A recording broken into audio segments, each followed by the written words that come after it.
Sa kauna-unahan at pambihirang pagkakataon ay nagsama-sama ang mga batikan at nagagalingang teknisyan sa buong bansa para makilahok sa kauna-unahang kompetisyon ng mga teknisyan na gaganapin sa ika-16 ng Nobyembre taong 2024.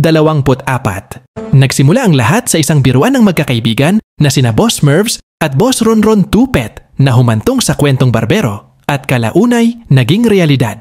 Ang ganitong klaseng pambihirang pagkakataon ay isang napakalaking oportunidad na hindi dapat palagpasin ng mga nasa loob na ng industriya at lalong-lalo na sa mga nagbabalak pumasok sa industriya ng pagkukumpuni ng mga cellphone. Ang kompetisyong ito ay hindi lamang sukatan ng kaalaman, pabilisan ng kakayahan at padamihan ng talento, kundi ang pinakabunga ng kompetisyon na ito ay hudyat ng pagkakaisa ng mga Pilipinong technician sa iba't ibang panigman ng ating bansa.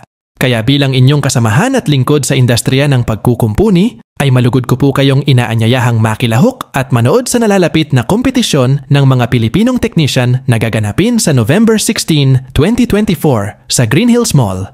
At ngayon pa lang ay ipinaabot ko na ang aking labis na pasasalamat sa mga nasa likod ng oportunidad na ito. Espesyal kong pinapasalamatan sina Boss Mervs na may-ari ng Repair Advice at si Boss Ronron Tupet na may-ari ng Round Circle.